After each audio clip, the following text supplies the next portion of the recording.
Assalamualaikum warahmatullahi wabarakatuh. Bismillah, alhamdulillah, wassalatu wassalamu ala rasulillah wa ala alihi wa sahbihi wa mawala.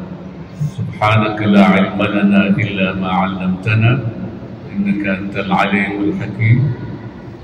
Allahumma arzuqna al-ma'arif al-rabbaniyah wal lataif ar-rahmaniyah والأسرار الربانية والواردات الإلهية والمواهب الاختصاصية والعلوم اللدنية وبلغنا رتبة الإحسان ووحدة الشهود والحمد لله رب العالمين. Yang saya hormati Sahibul Fadilah Al-Mukarram Kiai Haji Syarif Rahmat, Ketua Padepokan Dakwah Sunan Kalijaga, Bapak Kiai Haji Bukhari Al-Tahiri, Kepala Bidang Peribadatan Masjid Istiqlal, Bapak Pembes Komisi Masjidil Haram Semansa Dirbil Mas Polda Metro Jaya, Wakili Kapolda Metro Jaya, para ulama, para asatidz, hadirin sekalian yang saya muliakan, ibu-ibu, saya bersyukur hari ini ikut bersama belajar pada Allah untuk kebaikan bangsa dan negara. Karena kita memang harus bersyukur pada Allah Subhanahu wa Ta'ala, diberikan oleh Allah negara yang subur, yang makmur, yang banyak sumber daya alamnya, yang indah, sehingga orang Arab menyebut negara kita ini sebagai qita'atun minal jannati nuqilat ilal ard, seperti sepotong sorga yang ditaruh di atas bumi.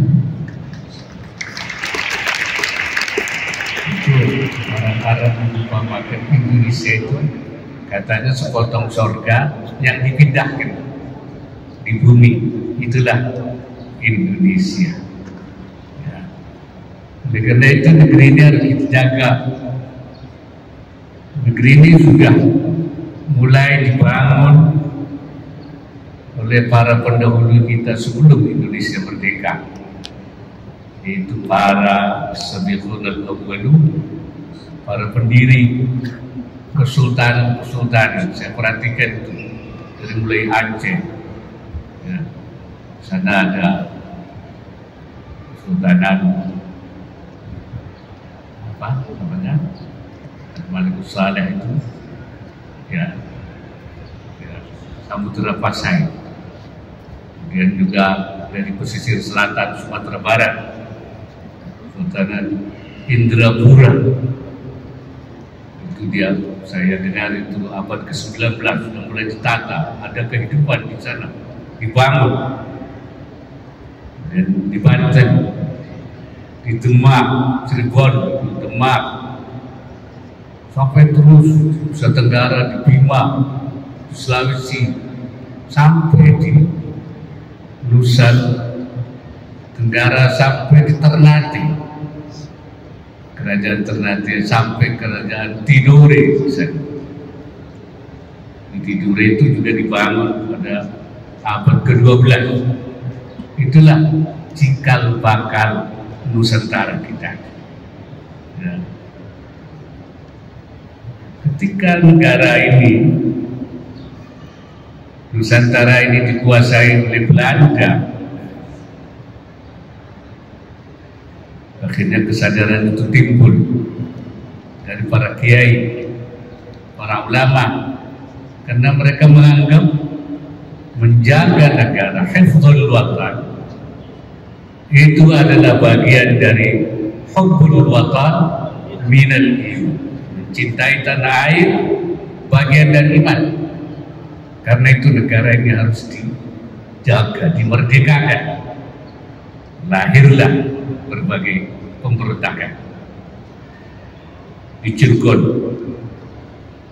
1883.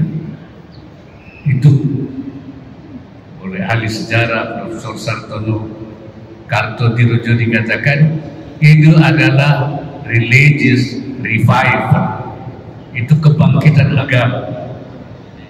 Saya menyebutnya itu adalah kebangkitan ulama dan kebangkitan santri yang melawan Belanda.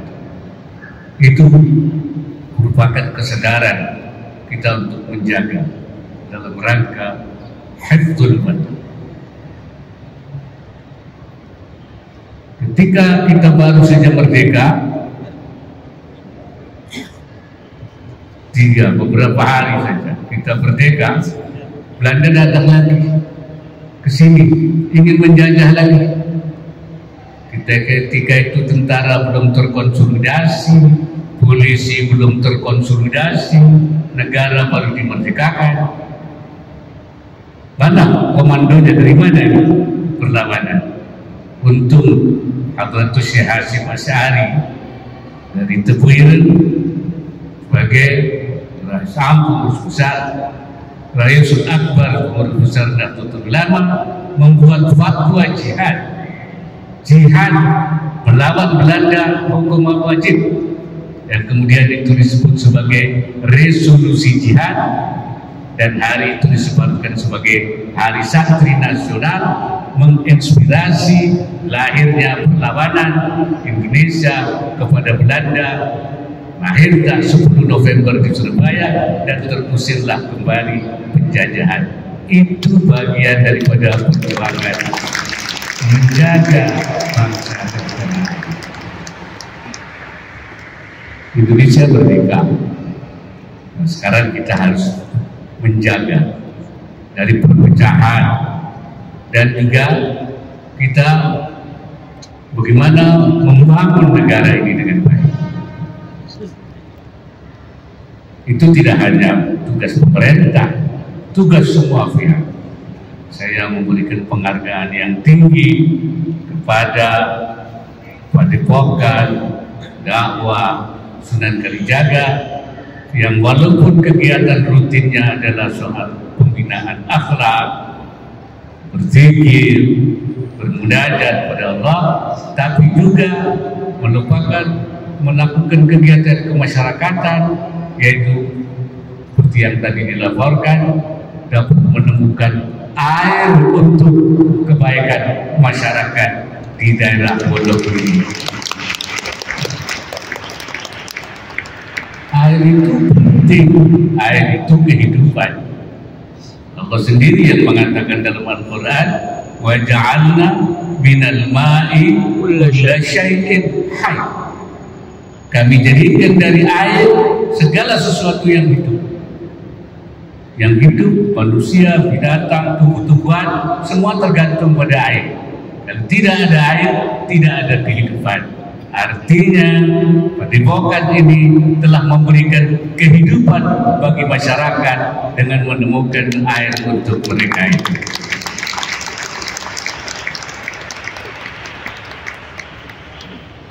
Itu saya kira itu penting, itu kerja bareng, ya. Bahasa sekarangnya itu kolaborasi. Jadi Padepokan dengan institut itu kolaborasi. Kalau bahasa kiainya itu namanya ta'awun.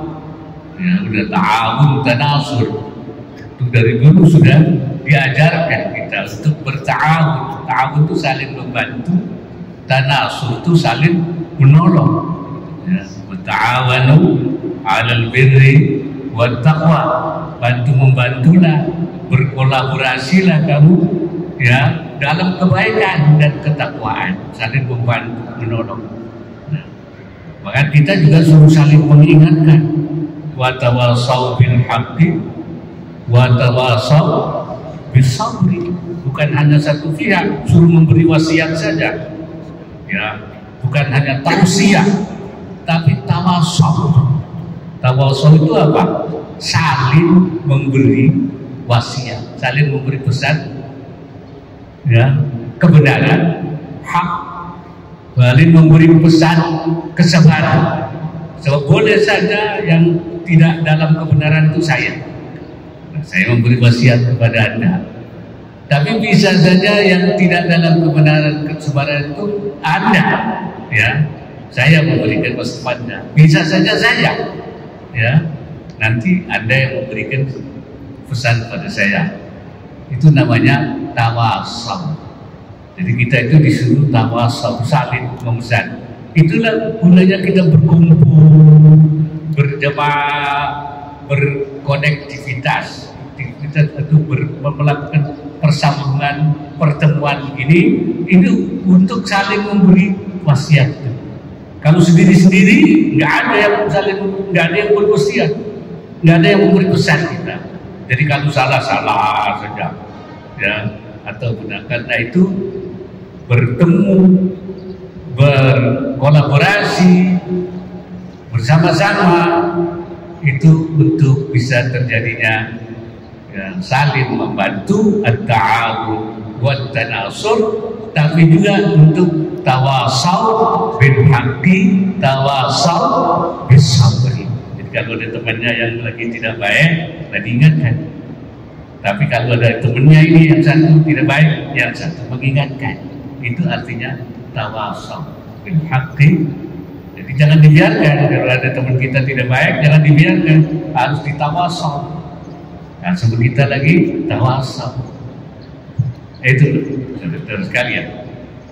Jadi kolaborasi di dalam membangun itu mutlak.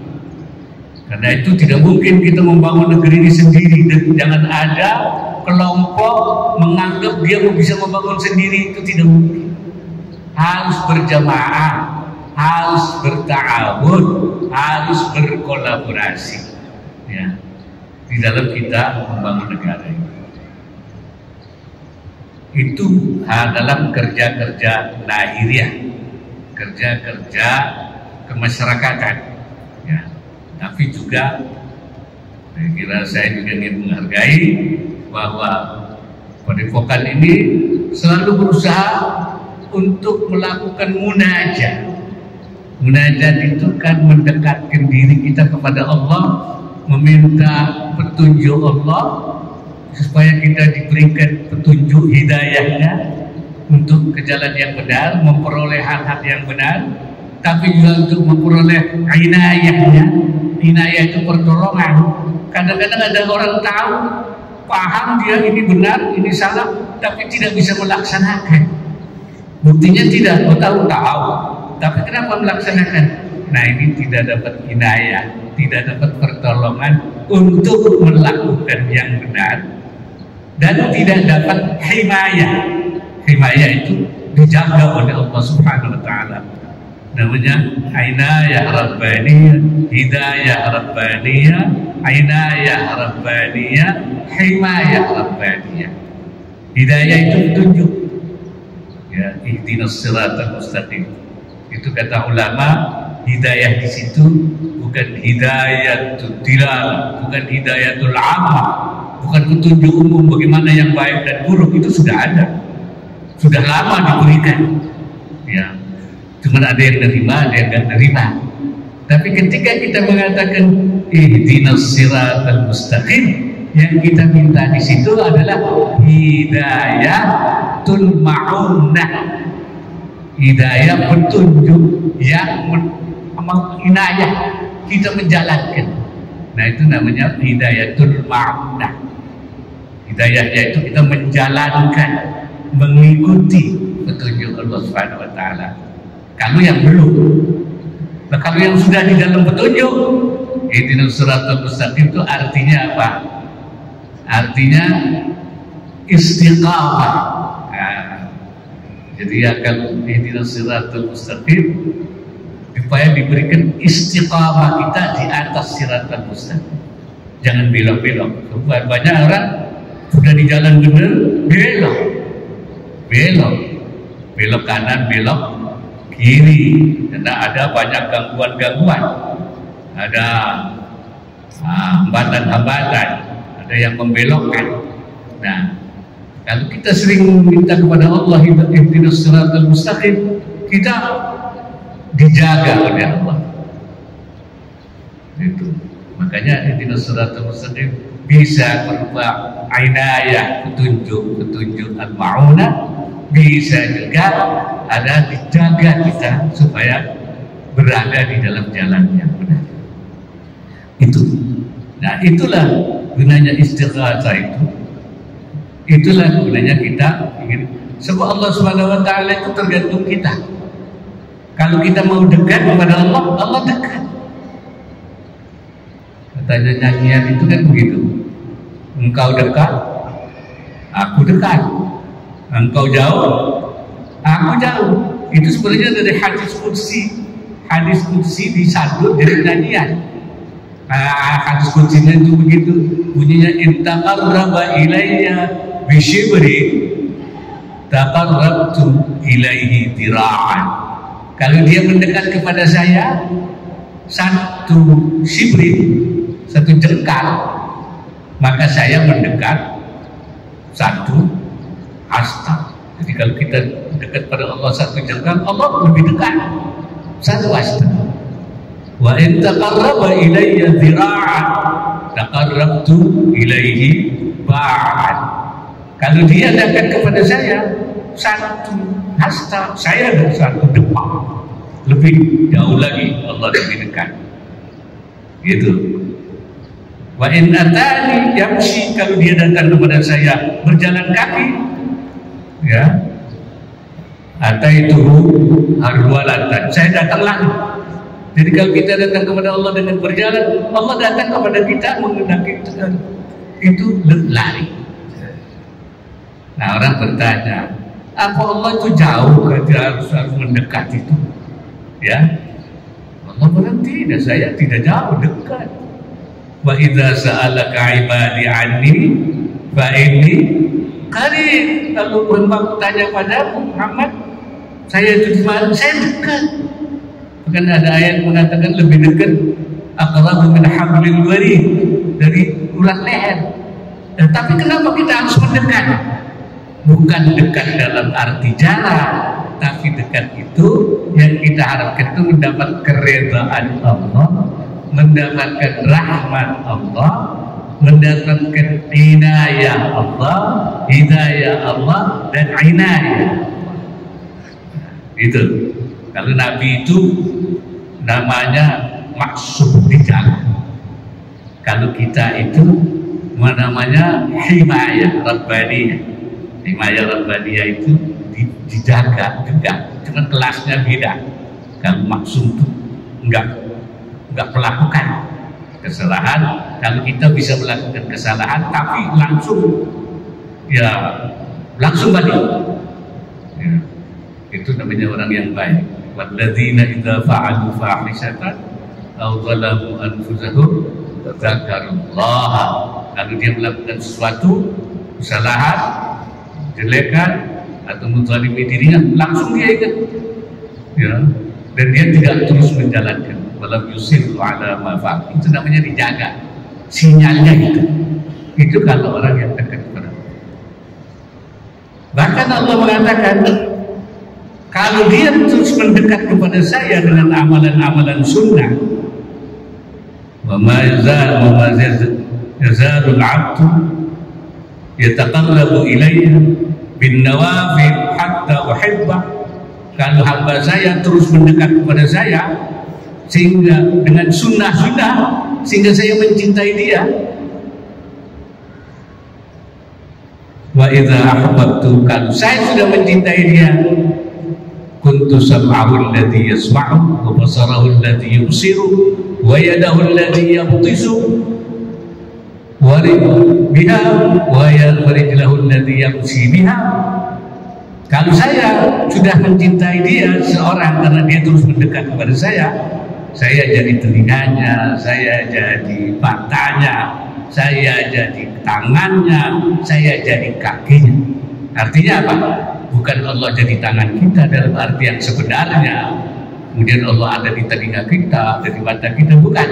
Artinya dijaga oleh Allah, mendapat himayah rabbaniyah, matanya dijaga, telinganya dijaga, tangannya dijaga, kakinya dijaga oleh Allah Subhanahu wa taala.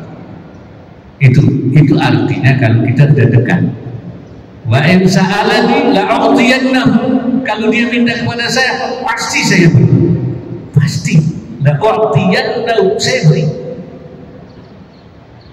Wa la in ista'adani la'u'idannahu. Kalau dia minta perlindungan kepada saya lindungi, kata Allah. Itu artinya pentingnya kita munajat kepada Allah, untuk bertakarruf, berdekatan kepada Allah. Kalau kita terus dan menjalankan sunnah-sunnahnya, kita dijaga mata, telinga, kakinya, tangannya. Kalau minta dikasih, minta perlindungan dilindungi. Oleh karena itu munajat itu menjadi sangat penting kepada Allah Subhanahu wa Ta'ala. Itu yang pertama. Jadi yang lahiriahnya kerjasama membangun negeri ini, menjaga. Kedua, mohon perlindungan kepada Allah melalui munajat kita supaya kita dilindungi. Kalau kita sudah dekat, saya lindungi, kata Allah. Permintaannya saya beri. Nah, yang ketiga, kita itu disuruh mencari tempat duduk jalis kayak gini, ya, yang baik. Maka Rasulullah mengatakan teman duduk yang baik itu, ya, kayak orang tukang wangi, kahamilil miski, al-jalisus salih, ya, kahamil miski. Jadi cari. Kemudian kalau yang jelek itu seperti tukang pandai, ya, ashabil kid. Artinya apa? Kita akan dapat wanginya. Kalau orang baik itu, dia punya kebaikan untuk memancar pada kita. Tapi kalau keburukan itu memancar. Ini pemberitahu dari Rasulullah, ada magnetis. Kalau kita kumpul sama orang-orang jelek, kejelekannya itu memancar pada kita, mempengaruhi kita. Kalau kumpul dengan orang baik, memancar baikannya itu. Majelis juga begitu. Majelis itu tempat kita berkumpul. Carilah kumpulan majelis salih, orang baik-baik. Orang baik itu seperti apa ya? Nah, kalau menurut Imam Ibnu Athaillah ada dua orang baik itu. Orang salih itu orang dua cirinya, ya. Beliau mengatakan la tashab man la yunhiduka halu wa la yadulluka ala Allahi maqadu. Jangan kamu berkawan dengan orang yang tidak yunhiduka halu, haliyahnya, keadaannya, diamnya dia tidak membangkitkan kita untuk melakukan hal yang baik, untuk meluruskan langkah kita, untuk segera kita tobat. Itu namanya inhaq, keadaannya. Haluhu itu diamnya. Orang itu kalau kita ketemu dengan dia, diamnya saja itu sudah memberi pengaruh pada kita. Wa yadulluka ala Allah wa la yadulluka. Jangan juga kepada orang yang maqam lisannya tidak menunjukkan kepada Allah. Lisan nasihatnya. Jadi dua, satu haliyahnya, kedua nasihat lisannya, an-nasihatul lisaniyah. Jadi dua, orang baik itu haliyahnya sudah memberi pemancar kepada kita, dan kedua lidahnya memberikan petunjuk kepada kita. Jangan berkawan kalau tidak orang itu punya dua sifat. Ini yang harus kita. Kenapa orang haliyah itu sudah, orang diamnya saja sudah memberi pengaruh? Karena dia memang sudah, kata ulama, dia itu sudah bebas at-takhallus, ya, mimma samahu Allah fil Quran bi batinil itsm. Sudah bebas dari dosa batin. Tadi sudah bersih. Jadi orang kalau batinnya sudah tidak ada dosanya, batinal itsmi. Dosa itu ada dua, zahiral itsmi, ada batinal itsmi. Nah, kalau sudah batinnya itu bersih, jiwanya, diamnya itu sudah memberikan pengaruh pada kita. Nah, yang kedua lidahnya. Kalau cuma lidahnya sudah, orang cuma nasihatnya saja, tapi jiwanya tidak, hadiahnya tidak, itu tidak dianjurkan oleh Imam Ibn Attallah untuk kita berkumpul. Tapi kalau dua itu, ya, jadi orang yang sudah satu bukan hanya punya ilmu, tapi juga tazkiyatun nafs, jiwanya sudah bersih, kemudian hatinya wa tathhir turul qalbi an mahabbatil aghyar, namanya itu. Kata ulama bilang dia sudah hatinya dibersihkan dari cinta selain Allah. Ya cinta, semua orang pasti cinta anak, cinta apa tidak? Cinta. Memang Allah Al-Quran mengatakan zuyyina linnasi hubbus syahawat minan nisa wal banin wal qanatir, dan seterusnya. Orang itu memang diberi wataknya, karakteristiknya itu cinta apa? Anak, kan? Cinta perempuan, lebih baik cinta perempuan.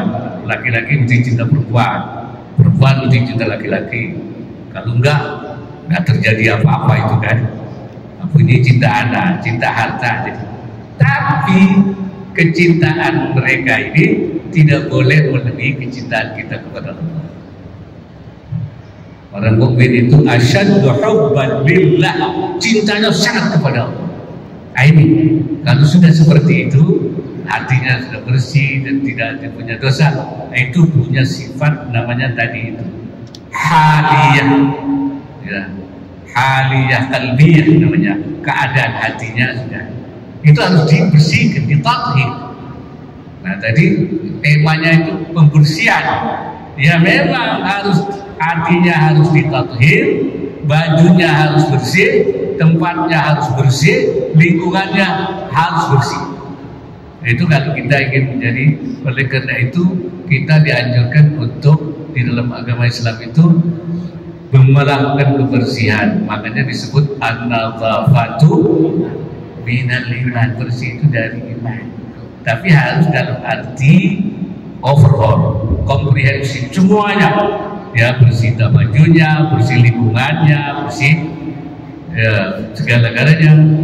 Dan negara ini juga harus kita bersihkan dari orang-orang yang akan menghancurkan negara ini, baik dari dalam maupun juga dari luar.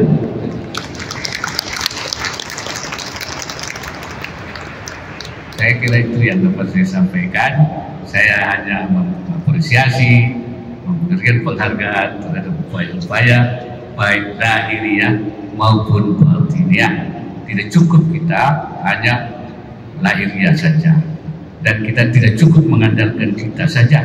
Makanya kita disebut sebagai ajar kita itu la haula wala quwwata illa billah. Tidak ada upaya, tidak ada kekuatan kecuali artinya illa billah, illa bi'inayatillah wa himayatihi, kecuali dengan inayahnya, pertolongan Allah dan penjagaannya Allah, perlindungan Allah.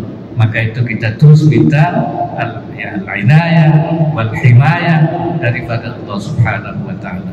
Aku qawli hadza wa astaghfirullahal azim, in uridu illa al-islah wa ma taufiqi illa billah. Hadana Allah wa iyyakum ila aqwamit thariq, wallahu al-muwaffiq ila aqwamit thariq. Assalamualaikum warahmatullahi wabarakatuh. Waalaikumsalam warahmatullahi wabarakatuh.